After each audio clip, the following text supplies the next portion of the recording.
A very warm welcome to all my dear students। हम लोग class 12 chapter 1 electrostatics को video के through study कर रहे हैं।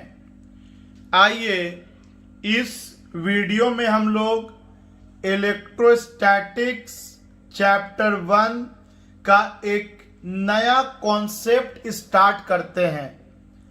तो वर्ड आता है कि नया कॉन्सेप्ट का मतलब ये कि अब तक हम लोगों ने जो भी स्टडी किया उसमें दो चार्ज के बीच में गैप हुआ करता था।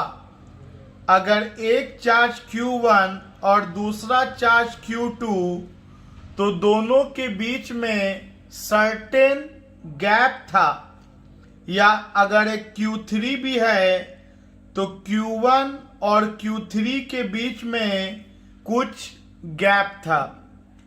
अब हम लोग स्टडी करेंगे एक ऐसा सिस्टम के बारे में जिसमें दो चार्ज के बीच में कंसीडरेबल गैप नहीं रहेगा।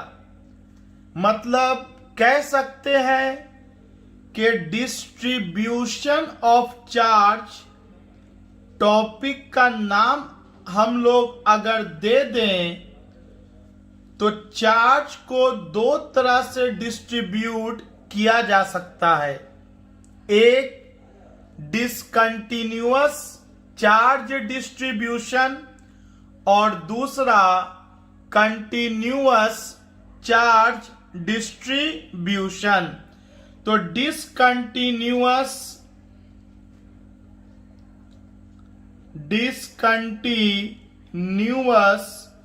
चार्ज डिस्ट्रीब्यूशन के बारे में हम लोग काफी कुछ पढ़े हैं, कूलम्स लॉ यूज किए हैं। इलेक्ट्रिक फील्ड इंटेंसिटी के भी केस में आर दूरी हुआ करता था। इलेक्ट्रिक डाइपोल के केस में भी दो चार्ज के बीच में 2L का गैप हुआ करता था। तो ये सारा डिसकंटिन्यूअस था। डिसकंटिन्यूअस चार्ज डिस्ट्रीब्यूशन को डिफाइन कैसे कर सकते हैं? It is the condition when there is considerable gap between two charges। जब दो चार्ज के बीच में कंसिडरेबल गैप होगा तो उसे डिसकंटिन्यूअस चार्ज डिस्ट्रीब्यूशन कहेंगे। इसी का उल्टा बोल दो, कंटिन्यूअस चार्ज डिस्ट्रीब्यूशन। इस केस में दो चार्ज के बीच का गैप नेग्लिजिबल होता है। और कंटिन्यूअस तीन तरह से पॉसिबल है। या तो चार्ज एक स्ट्रेट लाइन में इस तरह से अरेंज होगा क्लोजली, तो इसे हम लोग लीनियर चार्ज डिस्ट्रीब्यूशन कहेंगे, जिसमें चार्ज का अरेंजमेंट लीनियरली होगा। और दूसरा, अगर चार्ज के पास लेंथ भी हो और ब्रेथ भी हो, जैसे इस पूरे पेज पर अगर इस तरह से चार्ज डिस्ट्रीब्यूट कर दिया जाए तो इसके पास ब्रेथ भी है और इसके पास लेंथ भी है। मतलब चार्ज का डिस्ट्रीब्यूशन तो कंटिन्यूअस है, लेकिन पूरे एरिया में चार्ज डिस्ट्रीब्यूटेड है, तो इसे हम लोग सरफेस चार्ज डिस्ट्रीब्यूशन कहते हैं। और अगर चार्ज के पास लेंथ भी हो, ब्रेथ भी हो और हाइट भी हो, उसके पास तीनों डायमेंशन मौजूद हो, लेंथ, ब्रेथ और हाइट, और ऐसा केस में अगर चार्ज बिना कंसीडरेबल मतलब होता है जिसे माना जा सके कि हाँ इतना है, और इसमें कंसीडर नहीं किया जाएगा कि मान लो अगर थोड़ा बहुत स्पेस है भी दो चार्ज के बीच में, तो वो इतना कम है कि उसे नहीं माना जाएगा, कंटिन्यूअस लिया जाएगा। तो इस तरह का केस जिसमें चार्ज 3 डायमेंशन में अरेंज होगा कंटिन्यूअसली, इसे वॉल्यूम चार्ज डिस्ट्रीब्यूशन कहेंगे। तो हम लोग ब्रॉडली कह सकते हैं सीधा सीधा कि चार्ज का 2 तरह का डिस्ट्रीब्यूशन होता है, एक डिसकंटिन्यूअस चार्ज डिस्ट्रीब्यूशन और दूसरा continuous charge distribution. Continuous charge distribution 3 तरह से बांटा जा सकता है। अगर केवल लेंथ के अलोंग चार्ज डिस्ट्रीब्यूटेड है तो लीनियर चार्ज डिस्ट्रीब्यूशन। चार्ज अगर एरिया में डिस्ट्रीब्यूटेड है तो सरफेस चार्ज डिस्ट्रीब्यूशन, और 3D स्पेस में अगर चार्ज डिस्ट्रीब्यूटेड है तो वॉल्यूम चार्ज डिस्ट्रीब्यूशन। इन 3 तरह के कंटिन्यूअस डिस्ट्रीब्यूशन के होने के वजह से 3 तरह का चार्ज का डेंसिटी होगा। तो पहला लीनियर चार्ज डेंसिटी, दूसरा सरफेस चार्ज डेंसिटी और तीसरा वॉल्यूम चार्ज डेंसिटी। पहला लीनियर चार्ज डेंसिटी, जैसा कि आप देख सकते हैं एक स्ट्रेट थिन वायर है 4 मीटर लंबा और कंटिन्यूअसली इस पर चार्ज अरेंज है। मान लेते हैं कि टोटल चार्ज 4 मीटर के लंबाई पर 20 कूलम है। तो मैं आपसे पूछूं 1 मीटर में कितना चार्ज, तो बहुत आसान जवाब, 4 मीटर में 20 कूलम, तो 1 मीटर में 5 कूलम। इसे ही लीनियर चार्ज डेंसिटी कहते हैं। मीन्स यूनिट लेंथ में जितना चार्ज हो जाए। अगर ये 4 सेंटीमीटर देता तो 1 सेंटीमीटर में 5 कूलम, उसको भी हम लोग लीनियर चार्ज डेंसिटी कहते हैं। तो चाहे 1 सेंटीमीटर में आप निकालो, चाहे 1 मिलीमीटर में निकालो, चाहे 1 मीटर में निकालो, 1 किलोमीटर में निकालो, यूनिट लेंथ में जितना चार्ज होगा उसे लीनियर चार्ज डेंसिटी कहेंगे। एसआई सिस्टम में निकालेंगे तो 1 मीटर में ही निकालेंगे। तो आपका लीनियर चार्ज डेंसिटी को डिफाइन कर सकते हैं कि linear charge density is defined as charge per unit length.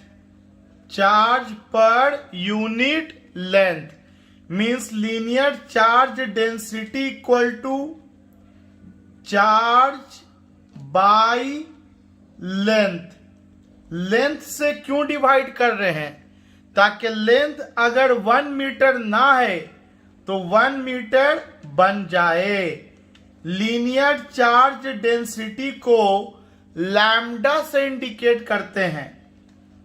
Charge by length, जैसा कि आप एग्जाम्पल में देख सकते हैं कि अगर मैं इस केस का लीनियर चार्ज डेंसिटी निकालूं तो चार्ज है 20 कूलम, लेंथ है 4 मीटर और हमको तो यहां 1 चाहिए, तो बना लो 4 1 जा 4, 4 5 जा 20, मतलब 5 कूलम का चार्ज 1 मीटर में। इसे ही क्या कहेंगे? Linear charge density, charge per unit length. SI unit क्या हो जाएगा? Coulomb per metre. Its SI unit is coulomb per metre. अगर वेरिएबल डिस्ट्रीब्यूशन हो लीनियर का, तो आप सब जानते हैं अगर वेरिएबल डिस्ट्रीब्यूशन होगा तब dq बाई dl कर देंगे, पूरे का बात नहीं करेंगे, बल्कि हम लोग स्मॉल लेंथ में चार्ज के डिस्ट्रीब्यूशन को देख लेंगे और फिर उसको इंटीग्रेट कर देंगे। तो ये वाला टॉपिक आपको बेहतर समझ में आएगा जब हम लोग इसका न्यूमेरिकल को सॉल्व करेंगे। फिलहाल एक सीधा सिंपल वाला मैंने बताया कि total charge by total length is called linear charge density.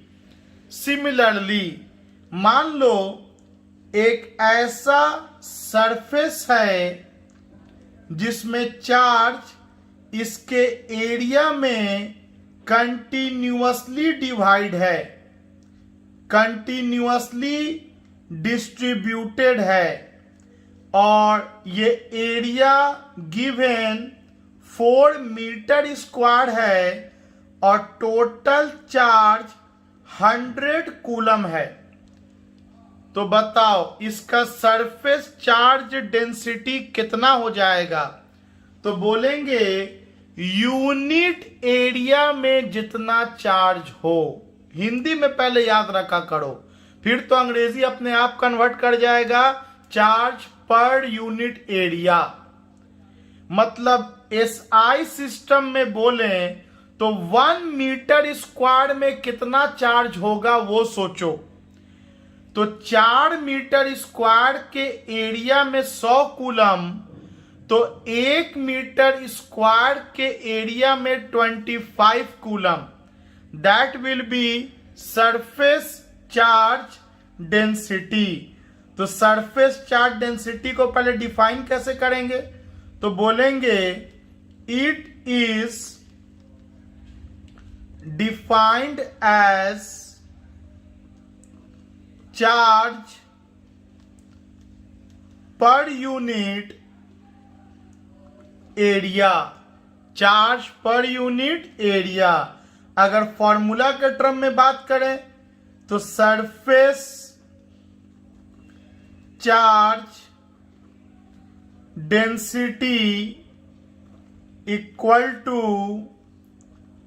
Total charge by total area. Sigma से इंडिकेट करते हैं इसको, charge by area. Sigma equal to Q by A. इसका एसआई यूनिट क्या हो जाएगा? कूलम, एरिया का metre square, coulomb per metre square. तो आप देख सकते हैं इसका डेंसिटी निकालना चाहे अगर हम तो sigma equal to 100 coulomb by 4 metre square, तो आ जाएगा 25 कूलम पर मीटर स्क्वायर इसका surface charge density. Similarly volume charge density का मतलब चार्ज पर यूनिट वॉल्यूम। मान लीजिए एक क्यूब है जिसमें चार्ज पूरी तरह से उसके अंदर भरा हुआ है और इस क्यूब का वॉल्यूम 3 मीटर क्यूब है और टोटल चार्ज अंदर डिस्ट्रीब्यूटेड 300 कूलम है। तो बताओ वॉल्यूम चार्ज डेंसिटी कितना हो जाएगा? तो बोलेंगे सर यूनिट वॉल्यूम में कितना चार्ज, यही सवाल हम खुद से पूछ लेंगे।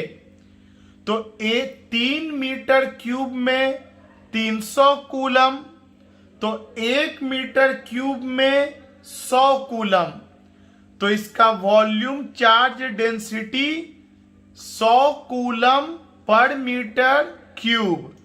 तो वॉल्यूम चार्ज डेंसिटी को डिफाइन करेंगे कि it is defined age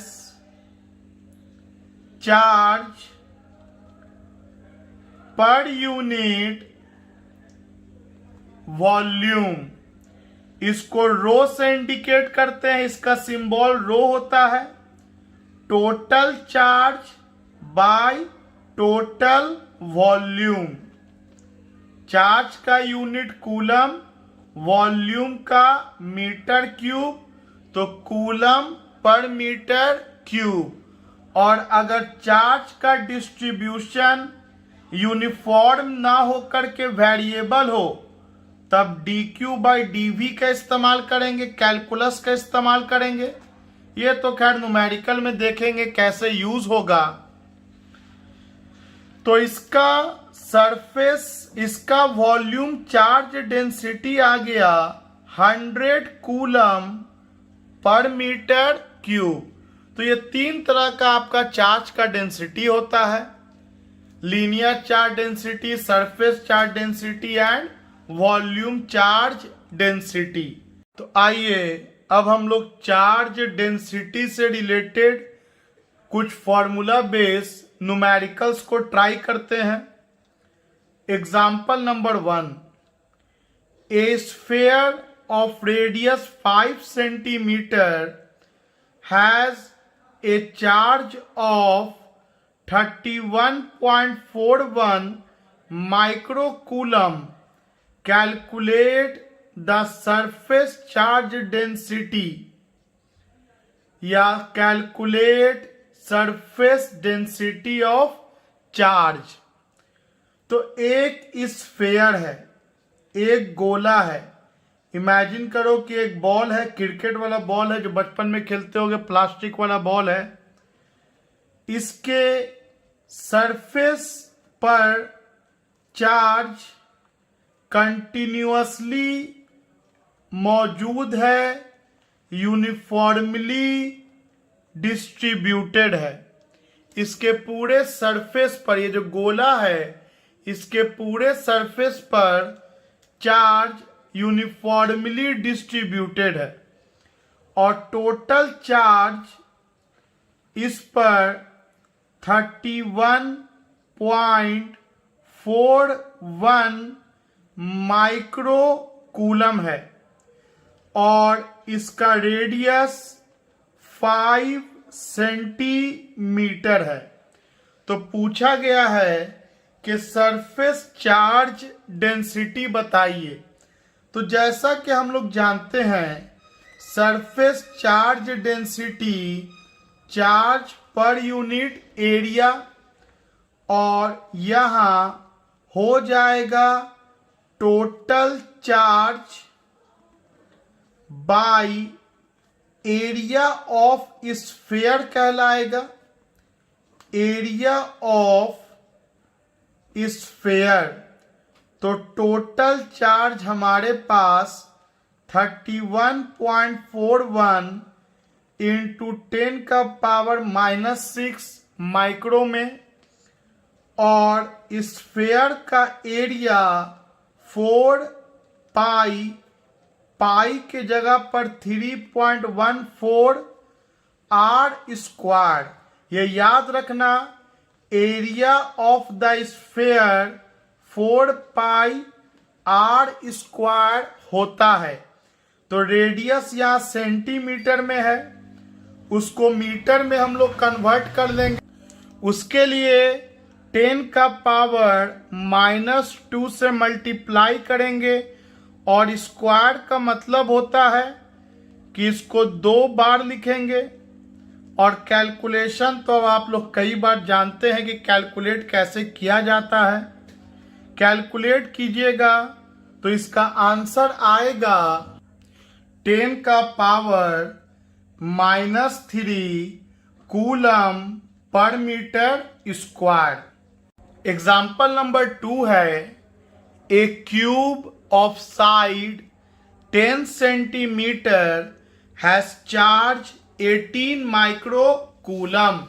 calculate surface charge density. एक क्यूब है। क्यूब आप लोगों ने देखा होगा लूडो में, जो पासा खेलते हैं, जो लूडो खेलते हैं, उसमें पासा होता है, डाइस होता है, उसमें 6 फेस होता है। सभी फेस का लंबाई चौड़ाई एक समान, एक बराबर होता है। तो एक क्यूब है जिसके एक साइड का लंबाई 10 सेंटीमीटर, मतलब हर साइड का लंबाई 10 सेंटीमीटर ही होगा। मान लेते हैं एक साइड का लंबाई a, तो पूरा एरिया कितना हो जाएगा?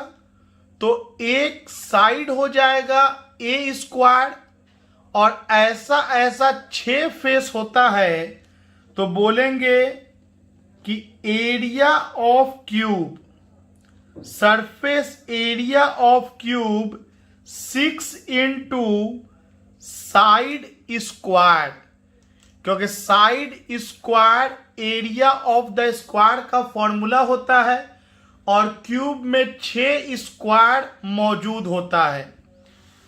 तो इसी क्यूब के सरफेस पर चार्ज डिस्ट्रीब्यूटेड है, और पूरे एरिया में कुल मिला करके 18 माइक्रो कूलम का चार्ज मौजूद है एज पर क्वेश्चन। तो पूछा गया कि सरफेस चार्ज डेंसिटी क्या होगा। एकदम सीधा फॉर्मूला पे डालेंगे, sigma equal to total charge by area of cube, Q by A. तो चार्ज आपको दिया हुआ है 18 माइक्रो, मतलब 10⁻⁻6, और area of the cube 6 into side का स्क्वायर, तो 6 इंटू साइड लेंथ 10 सेंटीमीटर है। इसका स्क्वायर करने का मतलब है कि इसको हम लोग 2 बार लिख लेंगे, सेंटीमीटर को मीटर में कन्वर्ट कर लिया, और इसको कैलकुलेट करके सिग्मा फाइंड हो जाएगा। आप कैलकुलेशन करके मुझे आंसर सेंड कीजिएगा। ये सवाल भी आप लोग खुद से बना करके भेजिएगा कि a cube of side 2 centimetre has a charge of 12 micro coulomb, calculate surface charge density. अगला सवाल है, 2 spheres have equal surface charge density if their radii are in the ratio 1:4, then calculate the ratio of charge. तरीका ये होना चाहिए कि आप pause कर दो वीडियो को, सवाल पढ़ो, हिंदी करो और सोचो कि आप क्या कर सकते हो। तब धीरे धीरे आप सीखते चले जाओगे। चलो, उम्मीद है कि आप लोगों ने ऐसा किया होगा। डायग्राम बनाते हैं। दो स्फेयर है एज पर क्वेश्चन, और स्फेयर का रेडियाई 1:4 के रेशियो में है। मतलब एक स्फेयर का रेडियस R1 अगर R मान लेंगे तो दूसरा स्फेयर का रेडियस R2 उसके कंपैरिजन में 4 गुना एज पर क्वेश्चन। लेकिन दोनों पर सरफेस चार्ज डेंसिटी सेम है। मतलब इसका यूनिट एरिया लेंगे तो जितना चार्ज यहां मौजूद होगा इसके भी यूनिट एरिया में उतना ही चार्ज मौजूद होगा। मीन्स अकॉर्डिंग टू क्वेश्चन दोनों का सरफेस चार्ज डेंसिटी बराबर है। तो पूछा गया कि चार्ज का रेशियो क्या होगा। तो एक पर चार्ज Q1 ले लो, दूसरे पर चार्ज Q2 ले लो। बस अब ये कंडीशन आपको तो दिया ही है, तो बोलेंगे as surface charge density equal σ1 equal to σ2। तो आप इस स्फेयर का डेंसिटी क्या लिखोगे? तो Q1 bye area of sphere 4 pi R², और दूसरे का लिखेंगे Q2 बाय 4 पाई, और इसका रेडियस 4 गुना है तो 4R का होल स्क्वायर। 4 पाई से 4 पाई कैंसिल, Q1 और Q2 का रेशियो चाहिए तो Q1 बाई Q2 को इधर ले आए, R² को इधर ले जाओ, R² और नीचे हो गया 4 का स्क्वायर 16 R²। क्लियरली चार्ज का ratio will be 1:16। Example number 5 है, 2 spheres have their radii in the ratio 1:2. Compare the surface charge density if the ratio of charge on them is 1:2. तो पहले आप पॉज करके खुद से सवाल पढ़ के ट्राई कर लीजिए। उम्मीद है ट्राई कर लिए होंगे।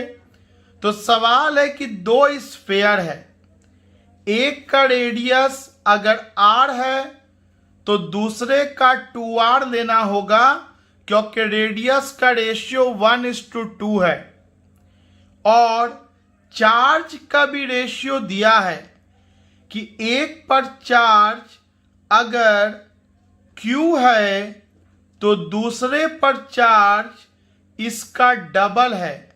क्लियरली 1:2 के रेशियो में चार्ज है।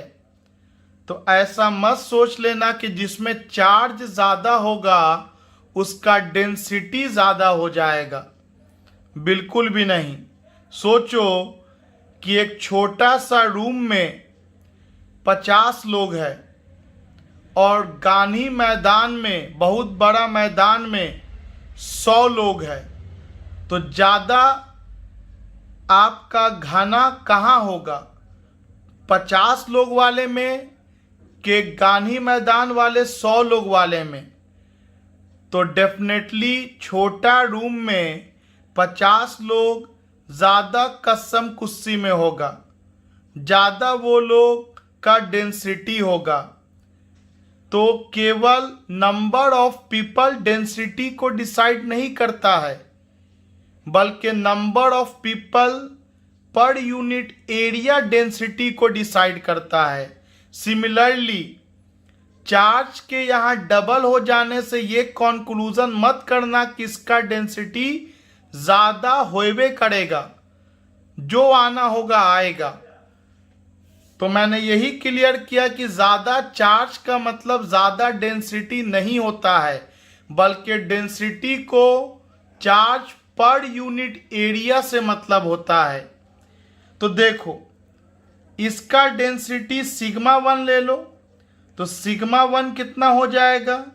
चार्ज हो गया Q1 बाई एरिया हो गया पाई R1 का स्क्वायर, और सेकेंड वाले का डेंसिटी सिग्मा 2 ले लो, चार्ज हो गया Q2 और area of the sphere 4 pi R2 का स्क्वायर।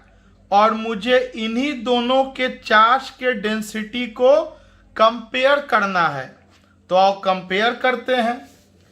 सिग्मा 1 बाई सिग्मा 2, तो सिग्मा 1 है Q1 बाई 4 पाई R1 का स्क्वायर, सिग्मा 2 है Q2 बाई, तो ये ऊपर चल जाएगा 4 पाई R2 का स्क्वायर।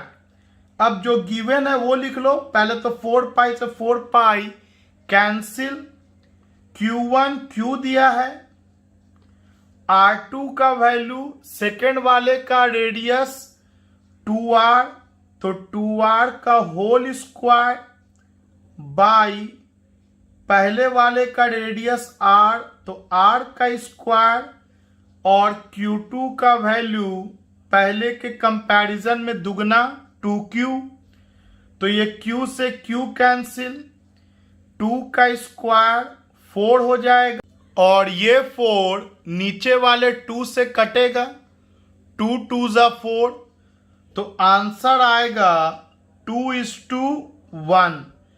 मतलब आप देख सकते हैं कि पहले वाले स्फीयर का डेंसिटी डबल आएगा इन कंपैरिजन विथ सेकेंड वाले स्फीयर के। मीन्स यू कांट से कि जिसमें चार्ज ज़्यादा उसमें डेंसिटी ज़्यादा, बल्कि Q चार्ज इनफ था इतना R रेडियस के लिए कि डेंसिटी को डबल कर दे then the second one. Example number 6, 2 spheres of radius 10 centimeter and 40 centimeter have the same volume density of charge. Find the ratio of charge on them. इस बार जो चार्ज है पूरा स्फीयर के अंदर भरा हुआ है, उसके सरफेस पर केवल नहीं है। तब तो सवाल में पूछा गया है volume density of charge. Pause करो, ट्राई करो। उम्मीद है ट्राई किए होगे।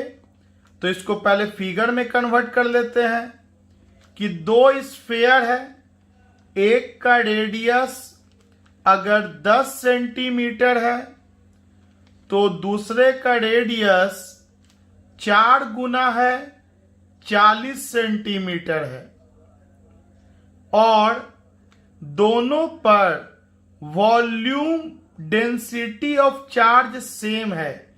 मतलब जो इसका डेंसिटी होगा सिग्मा 1, वही डेंसिटी रो 1, वही वॉल्यूम चार्ज डेंसिटी सेकंड वाले का होगा रो 2 एज पर क्वेश्चन। और चार्ज पूरा वॉल्यूम में भरा हुआ है।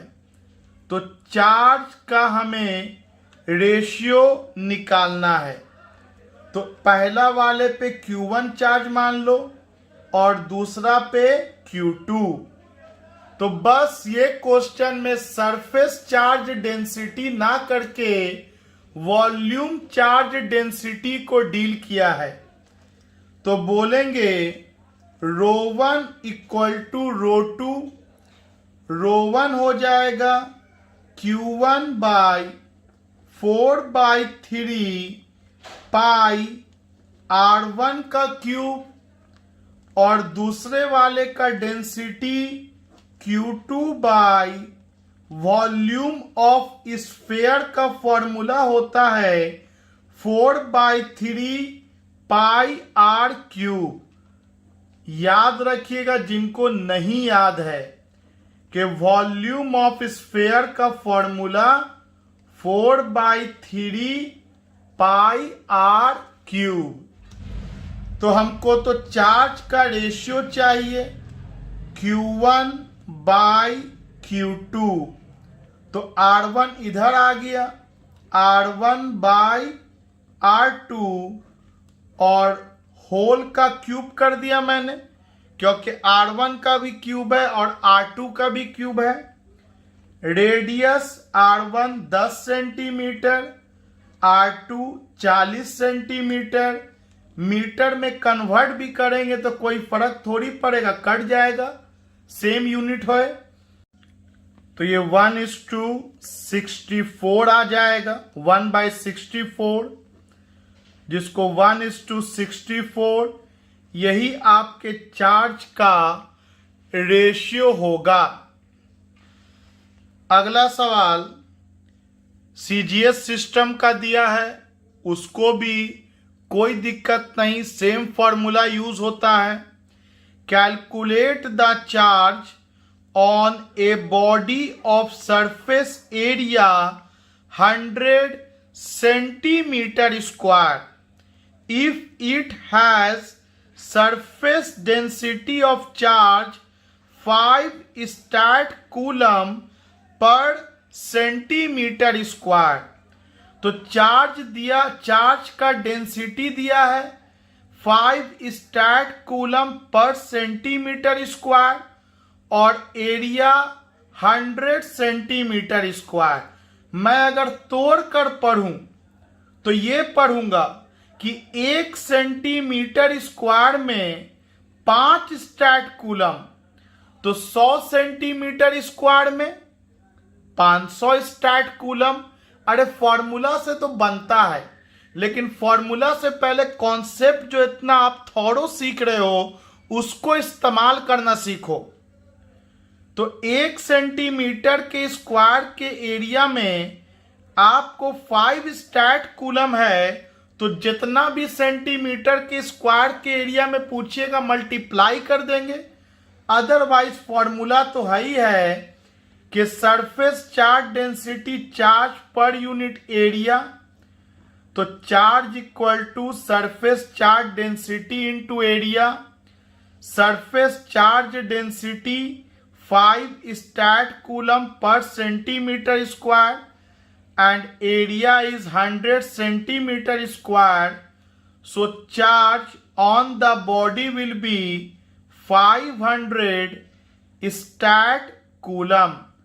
और आप सब जानते हैं कि stat coulomb CGS unit of charge है, ईएसयू के कैटेगरी में।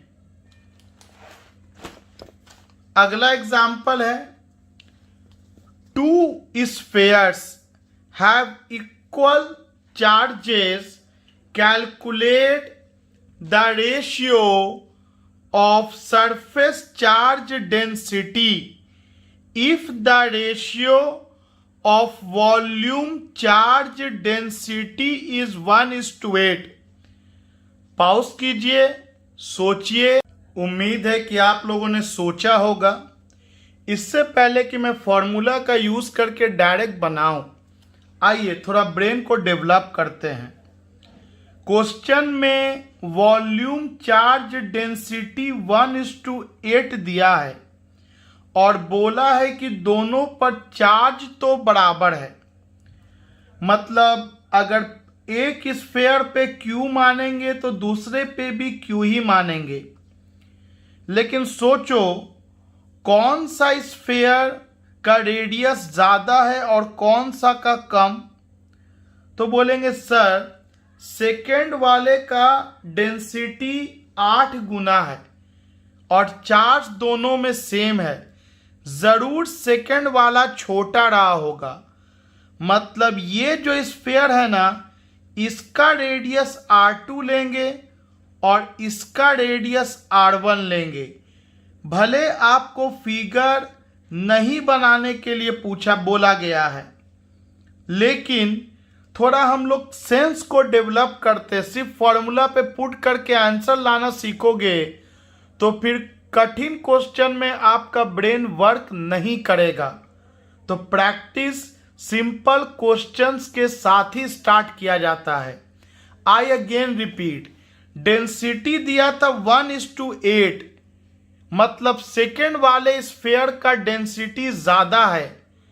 तो सोचो अगर 50-50 दो लोगों का ग्रुप है और दो रूम में उन लोगों को डाला, एक रूम में 50 लोग गया, वहां का डेंसिटी ज़्यादा, पूरा एकदम कसम खुशी धक्का मुक्की हो रहा है, और दूसरे रूम में 50 लोग गया, वहां एकदम फैल कर सब बैठा हुआ है।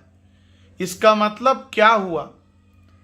इसका मतलब ये हुआ कि जिस रूम में फैल के बैठा हुआ है ज़रूर उसका वॉल्यूम बड़ा होगा, उसका डेंसिटी कम हो गया, और जिस रूम में कसम कुस्सी है ज़रूर उस रूम का डायमेंशन छोटा होगा, वॉल्यूम छोटा होगा, तो उसका डेंसिटी ज़्यादा हो गया, क्योंकि नंबर ऑफ पीपल दोनों 85 है अकॉर्डिंग टू क्वेश्चन। सिमिलरली यहाँ चार्ज आपको इक्वल भरा गया, लेकिन एक का डेंसिटी 8 गुना पहले के कंपैरिजन में, मतलब दूसरे वाले का साइज छोटा रहा होगा।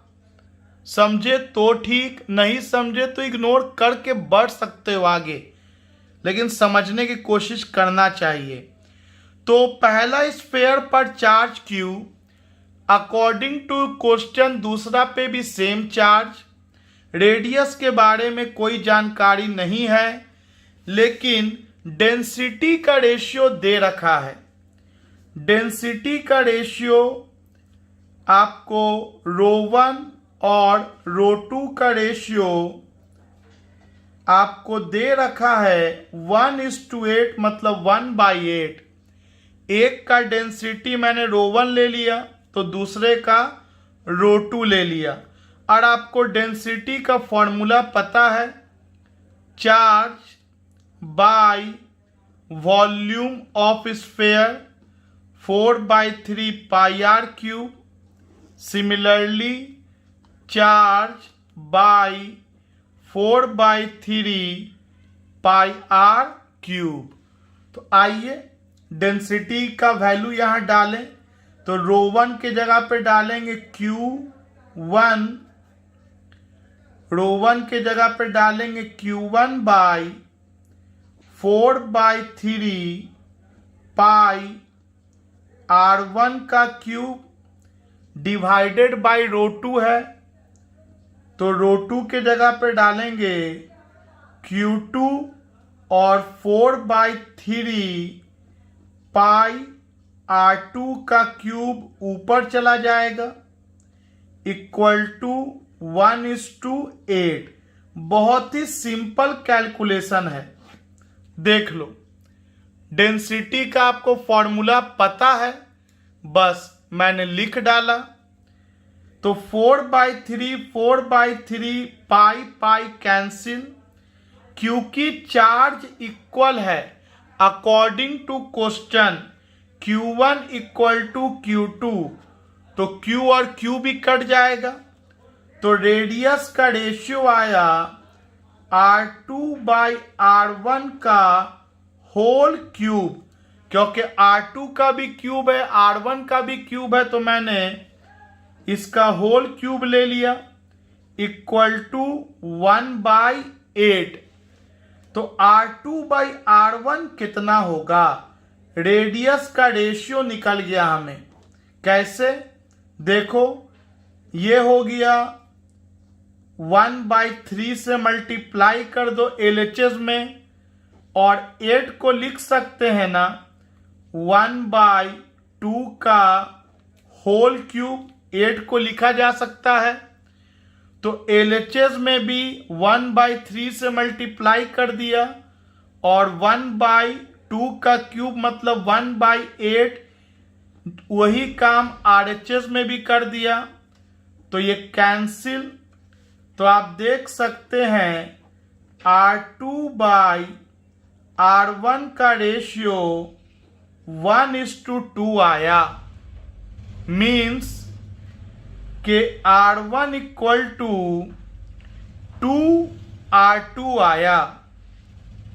आई होप कि आपको समझ में आया होगा कि R1 इक्वल टू 2R2 आया, और आना भी चाहिए, क्योंकि हम लोग कॉमन सेंस से लेके चले थे कि R1 का रेडियस बड़ा होगा देन द R2। तो जो सोचा था उससे मैच किया। आइए, लेकिन सवाल है सरफेस चार्ज डेंसिटी निकालना है। वॉल्यूम चार्ज डेंसिटी के हेल्प से रेडियस का रेशियो हम लोग निकाल लिया। ये निकाला कि एक का रेडियस जिसका R2 लिया, और एक का रेडियस R1 लिया, और चार्ज तो मेरे पास बांटने के लिए दोनों में एज पर क्वेश्चन सेम है, और हमें निकला R1 इक्वल टू 2R2। ये हमारा पीछे इक्वेशन निकल के आया था। तो इस बार उतना ही चार्ज को इसके सरफेस पर सजा दिया जाए। तो अब तो ये सरफेस चार्ज डेंसिटी हो गया। तो पूछा गया कि सरफेस चार्ज डेंसिटी का रेशियो क्या होगा। तो इसका डेंसिटी सिग्मा 2 और इसका डेंसिटी सिग्मा 1। तो आइए रिक्वायर्ड आंसर निकालते हैं। डेंसिटी का रेशियो चाहिए, तो सिग्मा 1/सिग्मा 2। सिग्मा 1 आप सब जानते हैं Q1/4 R1 का स्क्वायर, सिग्मा 2 Q2/4 R2 का स्क्वायर। तो सिग्मा 1 के जगह पे लिख सकते हैं Q1/4 R1 का स्क्वायर, और सिग्मा 2 के जगह लिख सकते हैं Q2, ऊपर चल जाएगा 4 R2 का स्क्वायर। तो क्योंकि चार्ज तो सेम है, एज पर क्वेश्चन कैंसिल हो गया, चार्ज तो कंजर्व रहेगा। 4 कैंसिल। तो हमारे पास आया R2/R1 का होल स्क्वायर। और आप देखोगे अगर तो आपको R1 R2 के टर्म में ऑलरेडी निकला हुआ है कि R1 का वैल्यू 2R2 है। तो हमने वैल्यू पुट कर दिया।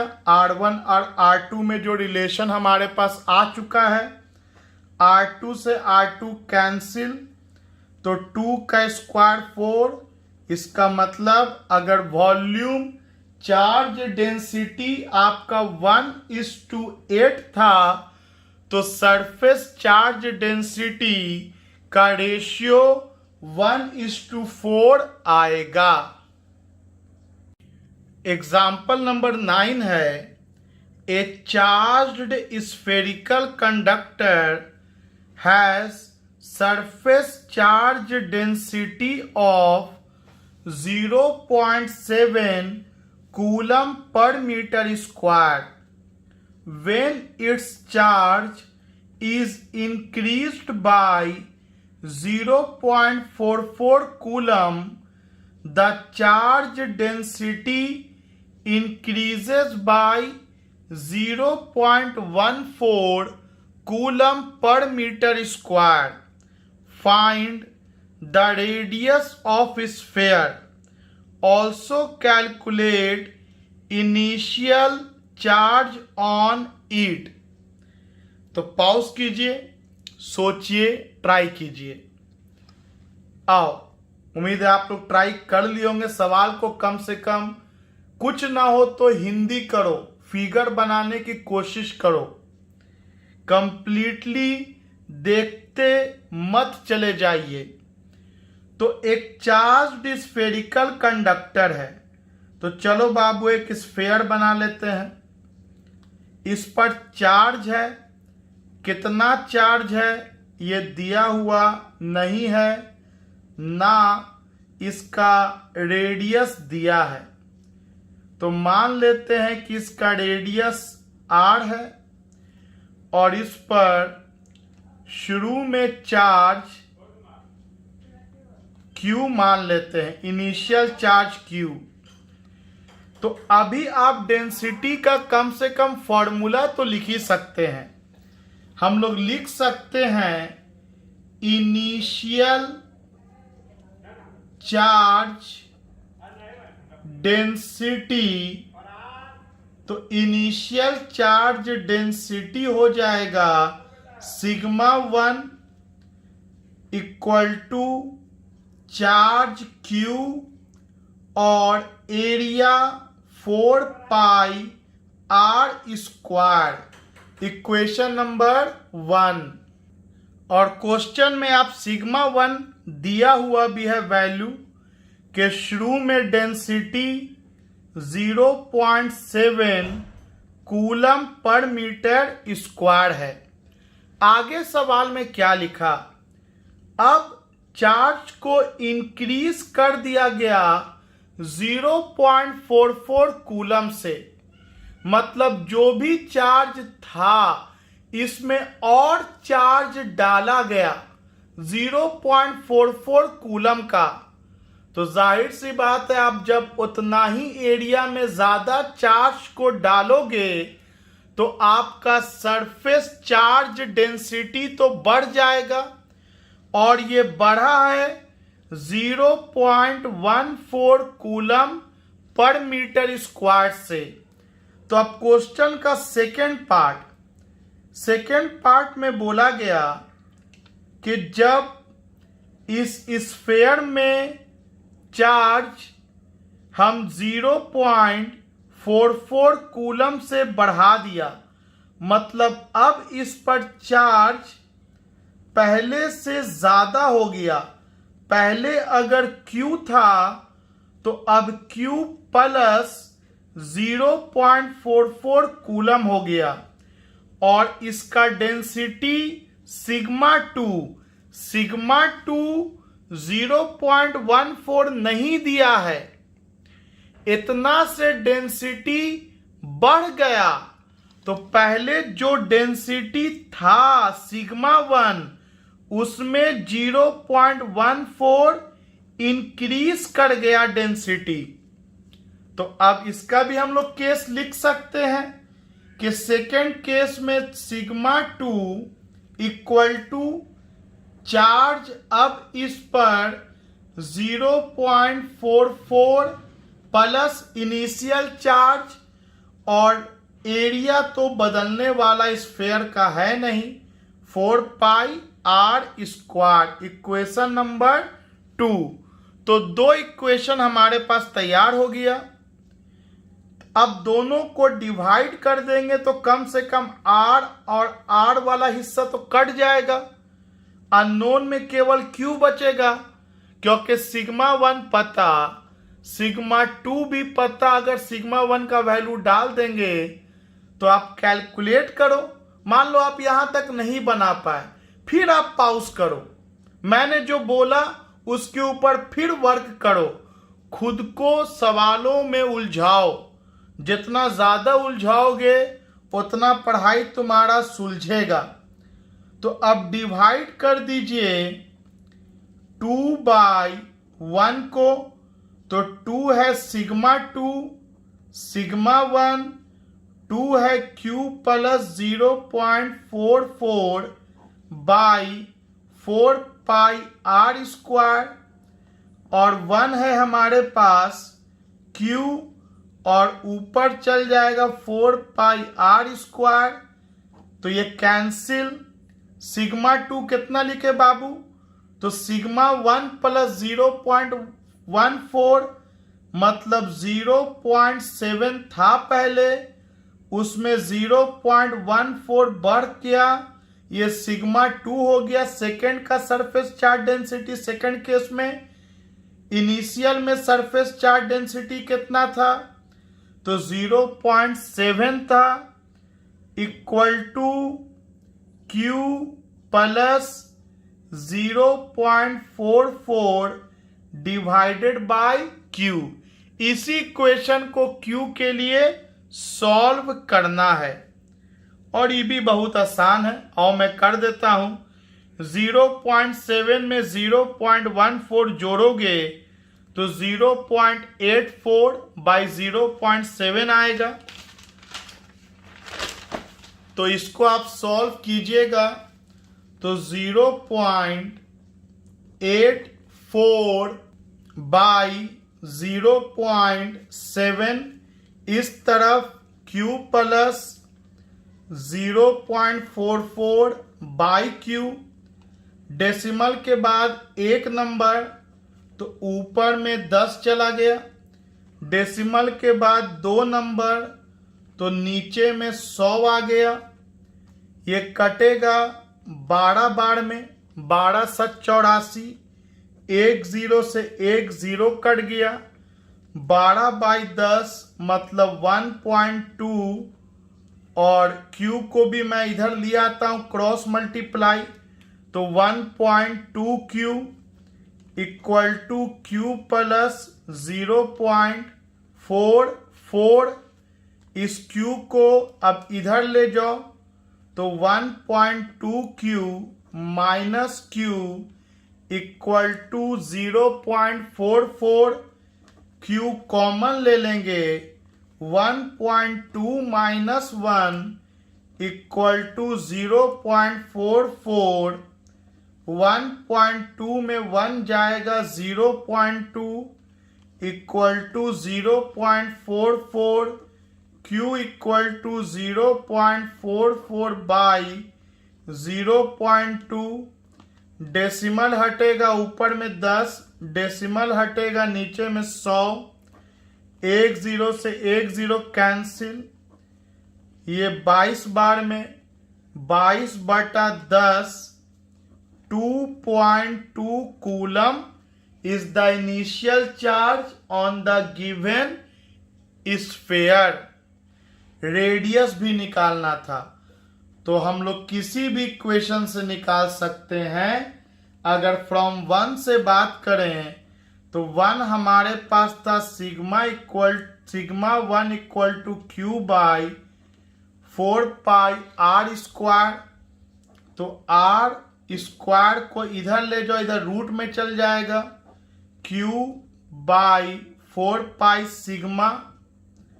आइए वैल्यू डाला जाए तो Q हम लोग निकाल चुके हैं 2.24, पाई का वैल्यू 22/7, और सिग्मा शुरू वाला केस है तो 0.7।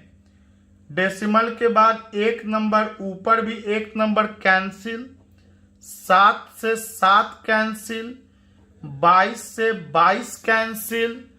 तो कैलकुलेशन भी बड़ा ही आसान था। 1 बाई नीचे में √4 बाहर आएगा तो 1/2, 1/2 मतलब 0.5 मीटर। मतलब जो स्फेयर है हमारा वो आधा मीटर के रेडियस का मौजूद है। एग्जाम्पल नंबर 10 है 64 drops of radius 0.02 metre and each carrying charge 5 microcoulomb combined or coalesce to form bigger drop. How the surface charge density will change? इससे पहले कि मैं इस सवाल को डिस्कस करूं, मैं ये बता दूं कि आने वाले वक्त में सेकेंड चैप्टर में इस टाइप का कम से कम 5-6 सवाल और रहेगा। तो आप इस सवाल को इतना बेहतर सीख लो कि आने वाला फ्यूचर में वो 5-6 टाइप का अलग अलग फॉर्मूला पे जो क्वेश्चन होगा वो खुद आपसे बनने लगेगा या कई गुना बेहतर समझ में आ जाएगा बहुत जल्द। तो ये कॉन्सेप्चुअल क्वेश्चन है जो आगे के कई क्वेश्चन का हिंट है, ध्यान देना। 64 ड्रॉप्स है, हर एक का रेडियस 0.02 मीटर और हर एक पर चार्ज भी सेम है 5 माइक्रोकूलम। सारा कंबाइन किया। कंबाइन का दूसरा अंग्रेजी वर्ड होता है कॉलेस। कॉलेस का मतलब होता है कि एक साथ आया और आ करके एक बड़ा सा ग्रुप बनाया। To form a bigger drop, तो बताना है कि सरफेस चार्ज डेंसिटी किस तरह से चेंज करेगा।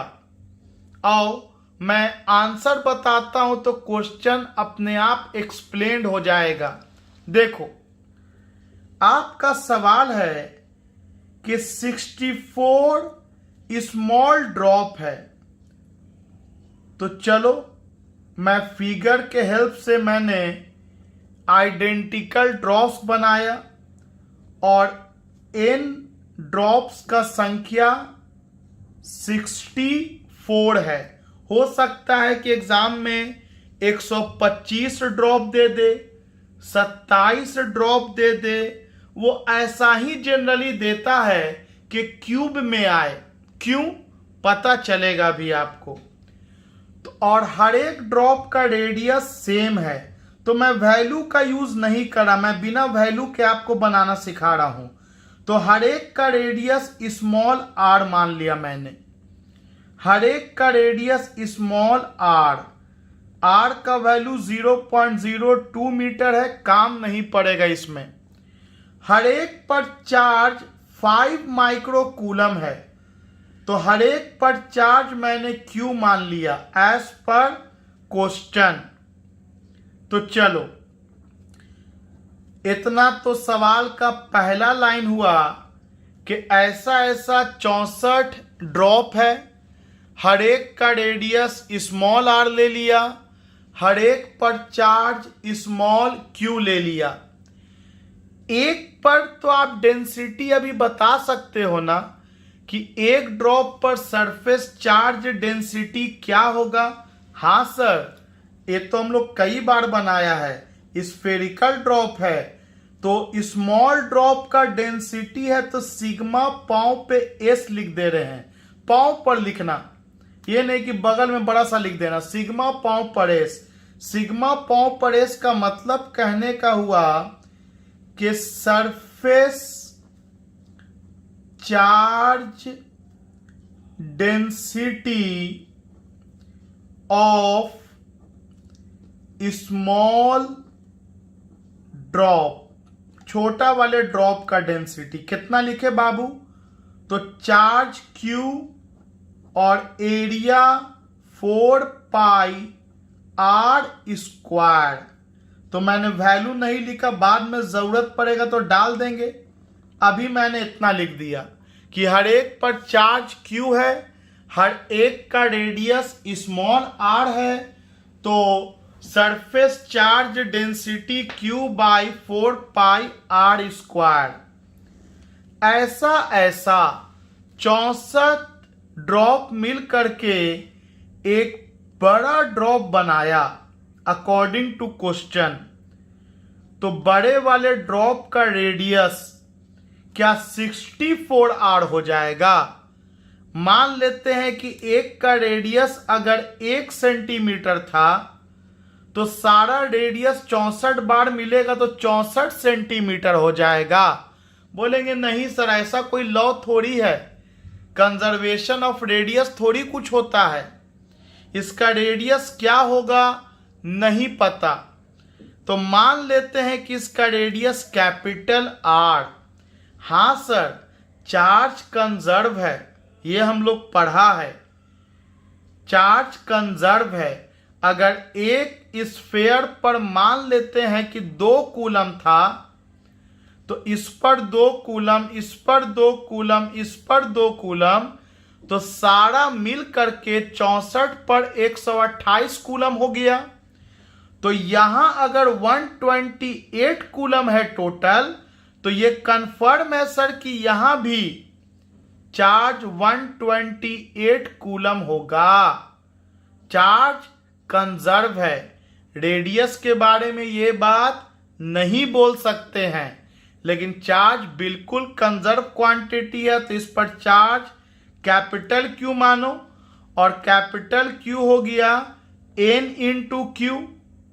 N हो गया कितना ड्रॉप है, और एक ड्रॉप पर चार्ज Q है, तो टोटल चार्ज इस तरफ NQ हो गया ना, और according to conservation of charge इधर भी NQ रह जाएगा।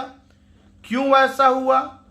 It is because of conservation nature of charge. आओ, प्रॉब्लम रेडियस क्रिएट कर रहा है, तो इसके लिए एक सिंपल मेंसुरेशन का फॉर्मूला आप लोग जानते हैं, लेकिन मैं मान के पढ़ा रहा हूं कि आप लोगों का मैथ से बहुत डर रहा था कुछ लोगों का। चलो सिंपल वे में समझो। एक बात बताओ, अगर ये 1 लीटर का बोतल है मिनरल वाटर, 1 लीटर का मिनरल वाटर का बोतल है, 1 लीटर का बोतल, ये भी 1 लीटर का बोतल, ये भी 1 लीटर का बोतल, ये भी 1 लीटर का बोतल, तो इधर कितना लीटर का बोतल हुआ? तो बिल्कुल सही 64 लीटर। ये सारे 64 लीटर को अगर एक बाल्टी में भर दोगे तो वो कितना लीटर पानी भरा उसमें? बोलेंगे 64 लीटर, क्योंकि वॉल्यूम जो है लिक्विड और सॉलिड का बदलता नहीं है। ये आप लोग बहुत जूनियर क्लास में पढ़े हैं कि वॉल्यूम रिमेन्स कांस्टेंट। अब कुछ लोग सोचे लगता है सर ये तो सरफेस चार्ज डेंसिटी है, वॉल्यूम कहां से एंट्री मार लिया? अरे सरफेस तो स्फीयर के पास है, स्फीयर के पास वॉल्यूम भी तो होता है, और यहां मैं वॉल्यूम चार्ज डेंसिटी थोड़ी बोल रहा हूं, मैं तो बोल रहा हूं कि जितना वॉल्यूम इनिशियल होगा उतना ही वॉल्यूम फाइनल होगा, वॉल्यूम बदलने वाला नहीं है। तो बोलेंगे एज वॉल्यूम रिमेन्स कांस्टेंट। तो बताओ शुरू में टोटल वॉल्यूम कितना? तो एक स्फीयर का वॉल्यूम 4/3 पाई आर क्यूब, एक स्फीयर का इतना, और ऐसा कितना स्फीयर है? तो 64 स्फीयर है, तो 64 से मल्टीप्लाई कर दो। मैं 64 के जगह पे n का इस्तेमाल कर रहा हूं, आप इसको दोबारा बनाना और नंबर का इस्तेमाल करके मुझे बना के सेंड करना कि यहाँ पे 64 क्यों कर देना, यहाँ पर 64 कर देना। तो ये हुआ इनिशियल वॉल्यूम, और जितना अलग अलग मिलके टोटल था कंबाइंड होकर के जब बड़ा वॉल्यूम बनेगा तो वॉल्यूम रिमेन्स कांस्टेंट, तो ये भी 4/3 पाई आर क्यूब, वॉल्यूम कंफर्म है वही रहेगा। तो 4/3 पाई 4/3 पाई कैंसिल, इस तरह से हमें रिलेशन निकलेगा स्मॉल आर में और कैपिटल आर में, और यही कॉन्सेप्ट आगे कई बार काम आएगा, कई टॉपिक में काम आएगा। तो चलो, मुझे तो कैपिटल आर और स्मॉल आर में रिलेशन चाहिए, तो एक काम करते हैं, इधर भी 1/3 से मल्टीप्लाई कर दो पावर में, और इधर भी वही करो तो ये कैंसिल हो गए।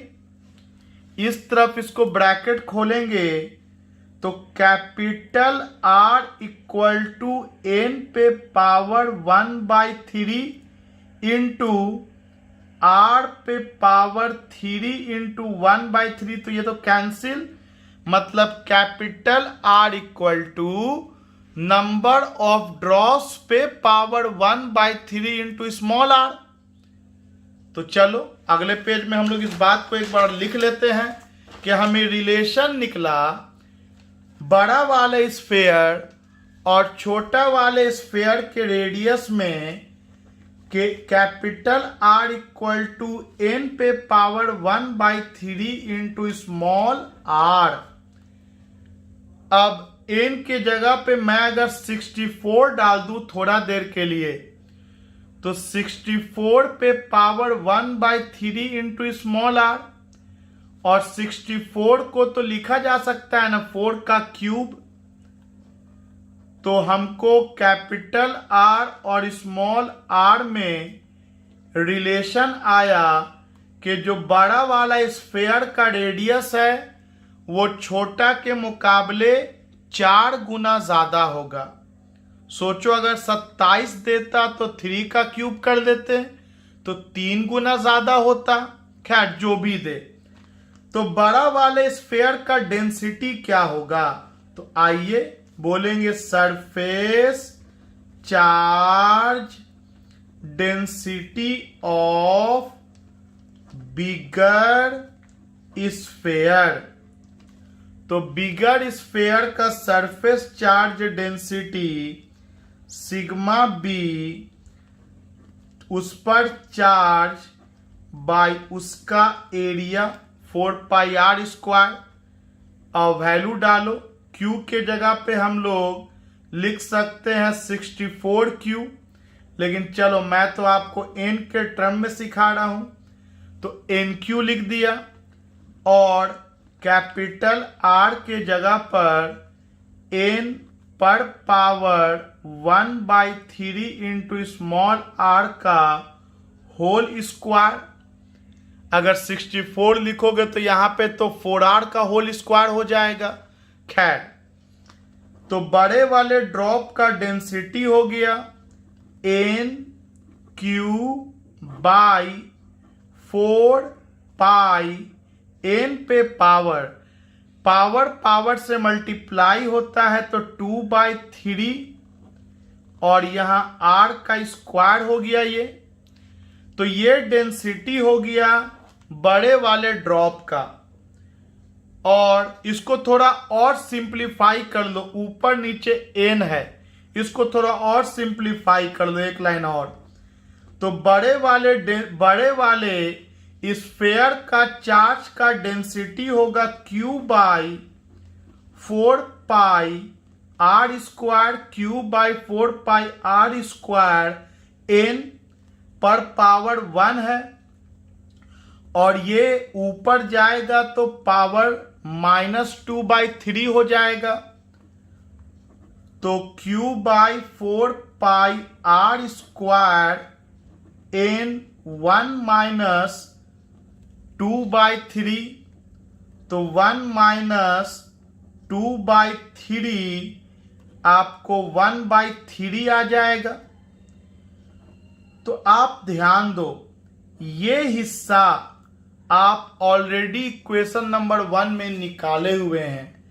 ये हम लोगों का surface charge density small sphere का था ब्रैकेट वाला हिस्सा, तो हम लोग लिख सकते हैं कि surface charge density of small sphere into number of drops पे पावर 1/3। और आपसे पूछा गया था कि how the electrification will change, how the surface charge density will change. इसका मतलब है कि आपको रेशियो निकालना है। तो देखो, इसको नीचे ले आओ, इसको छोड़ दो इधर, तो surface charge density of bigger sphere to the smaller sphere का रेशियो n पे पावर 1/3:1।